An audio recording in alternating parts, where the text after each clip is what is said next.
कहानी की शुरुआत होती है कोलंबिया से, जहाँ पर हम दो गैंगस्टर की मीटिंग को देखते हैं, जिनमें से गैंगस्टर का नाम होता है डॉन लुइस और दूसरे का नाम होता है फेबियो। इस मीटिंग में फेबियो बताता है कि वो भी जिंदगी को छोड़ना चाहता है और एक शांति की जिंदगी बिताना चाहता है। उसे कैसे भी क्रिमिनल के साथ छोड़ना है, लेकिन ये काम उसके लिए बहुत ही मुश्किल होगा क्योंकि वो गैंगस्टर का खास आदमी है। फिर फेबियो सारी की सारी चीजें देने लगता है डॉन लुइस को। फेबियो उन्हें बताता है कि वो उनके लिए काम नहीं कर पाएगा। फिर वो डॉन लुइस को एक हार्ड डिस्क देता है और कहता है कि इसमें हमारे बिजनेस की सारी जानकारी है, जितनी भी तुम्हें चाहिए थी। फिर वो इतना कह कर वहाँ से बाहर आ जाता है। तभी डॉन लुइस अपने सारे आदमी को ऑर्डर देता है कि जितनी जल्दी हो सके वो लोग फेबियो को मार दे। तब तक फेबियो पहुंच जाता है अपनी गाड़ी के पास। उसे पता है कि ये लोग उसे मारने के लिए जरूर आएंगे। उसके पास सिर्फ 1 घंटे का वक्त होता है, इसलिए अपने आदमी को तैयार होने के लिए कहता है। जिसके बाद अपने घर जाता है, जहाँ पर हम उसकी वाइफ को देखते हैं जिसका नाम एलिसिया होता है। साथ ही वहाँ पर उसकी बेटी भी होती है जिसका नाम कैटिलिया होता है। तभी फेबियो अपनी बेटी के पास जाता है और इसे एक मेमोरी कार्ड देता है और उसे कहता है कि इस बात को याद रखना कि मेमोरी कार्ड तुम्हारा पासपोर्ट है, यह तुम्हें पहुंचाएगा अमेरिका, जहाँ से तुम्हें शिकागो जाना है। वहाँ पर तुम्हें मेरा भाई मिलेगा जिसका नाम एमिलियो है। अगर हम लोगों को कुछ भी होता है तो तुम अपनी बची हुई जिंदगी अपने अंकल के साथ बिताना। फिर फेबियो अपनी मॉम का नेकलेस दे देता है कैटिलिया को, जिसके बाद अपना सारा सामान पैक करके वहाँ से निकलने लगते हैं। तभी उन्हें पता चलता है कि डॉन लुइस के आदमी उन्हें मारने के लिए आ गए होते हैं, जिन्होंने दरवाजे को ब्लॉक कर दिया होता है। तभी फेबियो और उसकी वाइफ वापस आ जाती है और गन लेकर उनका सामना करने के लिए तैयार हो जाते हैं। साथ ही फेबियो की वाइफ कैटिलिया को आखिरी बार गले लगती है और गन लेकर निकल जाती है। यह लोग कैटिलिया को यहीं छोड़ देते भागने के लिए और दोनों जाकर लड़ने लगते हैं। यह दोनों डॉन लुइस के आदमी को रोकने की कोशिश कर रहे होते हैं। साथ ही कैटिलिया बैठी हुई सभी चीजों को देख रही होती है। तभी वो देखती है कि उसकी मॉम को मार दिया उन लोगों ने और एलिसिया उसकी आंखों के सामने ही दम तोड़ती है। तभी डॉन लुइस के आदमी अचानक गोलियां चलाने लगते हैं फेबियो पर और वो भी मरने लगता है। लेकिन मरने से पहले वो कैटिलिया की तरफ इशारा करके कहता है वो मेमोरी कार्ड को निकल जाए, तो कैटिलिया ऐसा ही करती है। फिर वहाँ पर आता है डॉन लुइस का आदमी मार्कस। तब तक लुइस के आदमियों ने कैटिलिया के सर पर गन कर रखी होती है। तभी मार्कस उन्हें रोकता है और कैटिलिया से बात करने लगता है। वो कैटिलिया से कहता है कि मैं फेबियो के सबसे अच्छे दोस्तों में से एक हूँ, मैं भी तुम्हारे परिवार का हिस्सा हूँ। तुम्हें पता है मैंने तुम्हारे माता पिता को क्यों मारा, वो भी तुम्हारे सामने। तभी कैटिलिया कहती है उसे नहीं पता। फिर मार्कस कहता है कि मुझे वो मेमोरी कार्ड चाहिए, मुझे पता है वो मेमोरी कार्ड तुम्हारे पास है, क्या तुम मेमोरी कार्ड मुझे दोगी? जिस पर कैटिलिया हाँ कहती है। फिर वो टेबल के नीचे हाथ लगाती है, लेकिन मेमोरी कार्ड के बदले वो एक चाकू निकालती है, जिसे घुसा देती है मार्कस के हाथ में और कूद जाती है खिड़की के बाहर। तभी सारे लोग उसे पकड़ने की कोशिश कर रहे होते हैं, लेकिन कैटिलिया ने यह सब पहले से सीखा होता है, इसलिए बड़ी आसानी से नीचे उतर जाती है। अब डॉन लुइस के आदमी कैटिलिया के पीछे लग गए होते हैं। काफी देर यूं ही भागने के बाद कैटिलिया छुप जाती है पानी के टैंक में। जैसे ही कैटिलिया उनके जाने के बाद बाहर निकलती है तो वो लोग एक बार फिर से कैटिलिया को देख लेते हैं और उसका पीछा करने लगते हैं। लेकिन इससे पहले वो कैटिलिया को पकड़ पाते, वो एक नाले में कूद जाती है। कैटिलिया बहुत छोटी होती है, इसलिए वो लुइस के आदमी से बच जाती है। जिसके बाद वो निकलती है शहर के बीचों बीच। अब उसे पता है कि उसे क्या करना है जिससे वो बच पाएगी, इसलिए वो जाती है अमेरिकन एम्बेसी और मिलती है वहाँ के एक ऑफिसर से और एक ही करके सभी बातें बताने लगती है। तभी वो ऑफिसर कहता है कि वो मेमोरी कार्ड कहाँ पर है। तभी कैटिलिया उस ऑफिसर की डेस्क पर उल्टी कर जाती है और उसे मेमोरी कार्ड दे देती है। लेकिन मेमोरी कार्ड देते समय कैटिलिया उस ऑफिसर से कहती है कि मुझे मेरा पासपोर्ट चाहिए, साथ ही जब तक मुझे मेरा पासपोर्ट नहीं मिल जाता तब तक मैं तुम्हें और कोई जानकारी नहीं दे सकती। अब कैटिलिया को ले जाया जाता है अमेरिका, जहाँ पर उसे उसका पासपोर्ट दिया जाता है, साथ ही उसे कुछ पैसे भी दिए जाते हैं। कैटिलिया को पता है कि उसे क्या करना है, इसलिए वो अपने साथ एक ऑफिसर को कहती है कि उसे टॉयलेट जाना है, लेकिन वो वहाँ से भाग जाती है क्योंकि उसे कैसे भी करके शिकागो पहुंचता है। अब कैटिलिया निकल जाती है अपने अंकल से मिलने के लिए। काफी दिन यूं ही सफर करने के बाद वो पहुंच जाती है शिकागो, जहाँ पर वो मिलती है अपने अंकल एमिलियो से। एमिलियो कैटिलिया को देखते ही गले लगा देता है।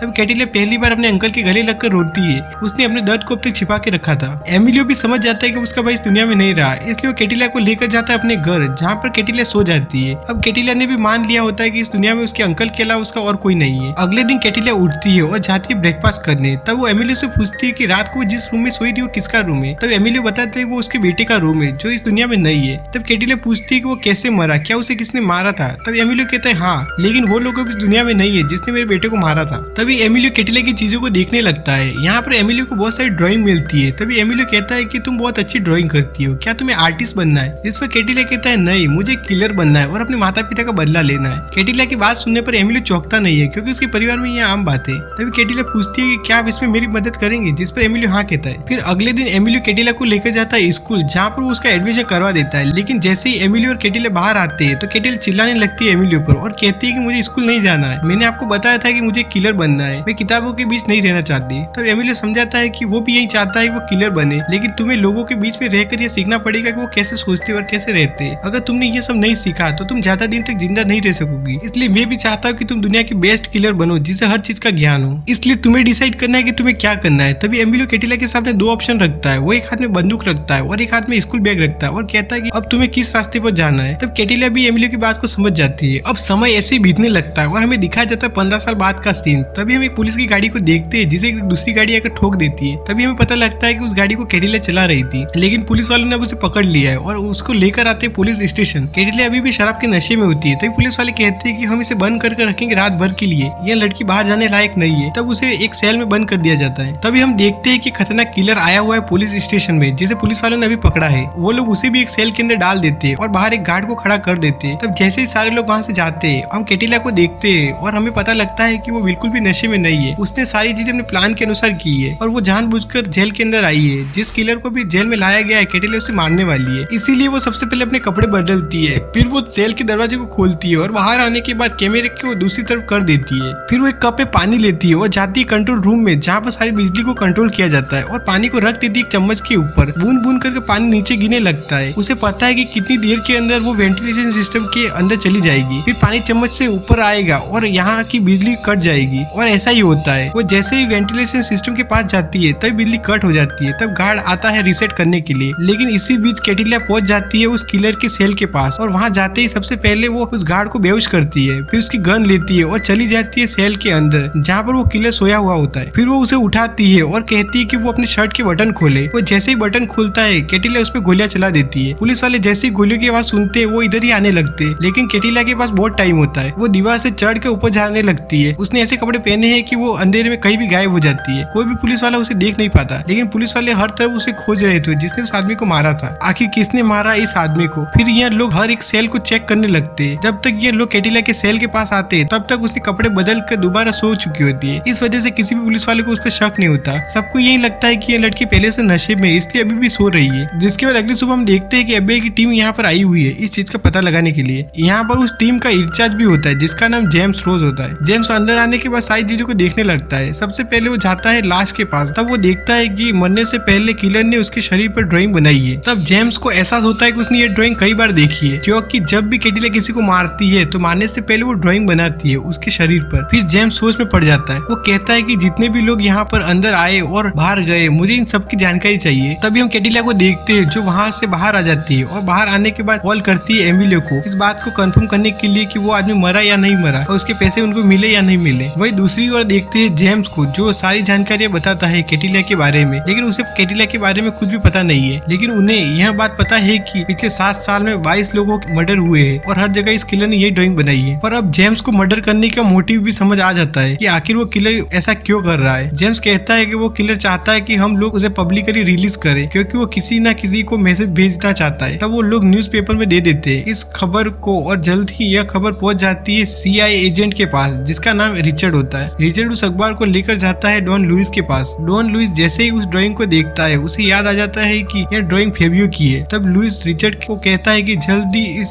किलर को ढूंढो, अगर तुमने इसे नहीं ढूंढा तो मैं तुम्हें पैसे देना बंद कर दूंगा, क्योंकि अब लुइस की हालत खराब हो रही होती है। तभी लुइस मार्कस पे गुस्सा करने लगता है और कहता है कि यह फेबियो की बेटी है, तुम्हारी वजह से वो आज भी जिंदा है और वो दिनों दिन खतरनाक होती जा रही है। पिछले 7 साल में उसने 22 लोगों को मार दिया है, किसी भी वक्त वो हमारे पास आ सकती, इसलिए अब हमें डर कर रहना चाहिए। यह सब कुछ तुम्हारी वजह से हो रहा है, अगर तुमने इसे बचपन में ही मार दिया होता तो आज हमें यह दिन नहीं देखना पड़ता। वही दूसरी ओर जेम्स को देखते हैं जिसने सबको काम पे लगा दिया होता है। कैसे भी यह लोग किलर को ढूंढना चाहते हैं और जानना चाहते हैं कि किलर कौन है जो इतने सारे लोगों को मार रहा है। तब हम कैटिला को देखते हैं जो जाती है अपने बॉयफ्रेंड के पास जिसका नाम डैनी होता है। यह दोनों एक दूसरे से प्यार करते हैं। फिर रात को कैटिला उसके साथ रोमांस करने लगती है, लेकिन सुबह डैनी जागता है। उससे पहले कैटिला वहाँ से निकल जाती है और आती है एमिलियो के पास। तब एमिलियो बताता है कि अखबार में हर जगह तुम्हारे बारे में छपा है, किसी को भी तुम्हारा नाम नहीं पता है, लेकिन अब सबको तुम्हारी ड्राइंग के बारे में पता लग गया है, खतरा हमारे परिवार तक पहुंच सकता है। तब कैटिला कहती है आपको इस बारे में ज्यादा नहीं सोचना चाहिए, मैं सारी चीजें संभाल लूंगी। तब एमिलियो उसको अगले टारगेट के बारे में बताता है जिसका नाम विलियम होता है। विलियम ने बहुत सारे लोगों के पैसे रखे हुए होते हैं, इसलिए सारे लोग उसे मरवाना चाहते हैं। तभी हम दूसरी तरफ जेम्स को देखते हैं जो हर जगह ड्राइंग के बारे में पता लगा रहा होता है। तब उसे पता लगता है कोलंबिया के बारे में, इस ड्राइंग का कनेक्शन कोलंबिया से। तभी इस बारे में और भी जानकारी हासिल करने के लिए वो जानने की कोशिश करता है CIA के डाटाबेस में, लेकिन वहाँ का एक्सेस उसे नहीं मिलता। तभी हम दूसरी ओर कैटिला को देखते हैं जो 2 कुत्तों को ट्रेन कर रही होती है, उन्हें बहुत ही खतरनाक बना रही होती है। कैटिला के एक इशारे पर वो कुत्ते किसी को मार सकते हैं। साथ ही कैटिला विलियम पर भी नजर रख रही होती है ताकि वो उसके घर के अंदर जा सके।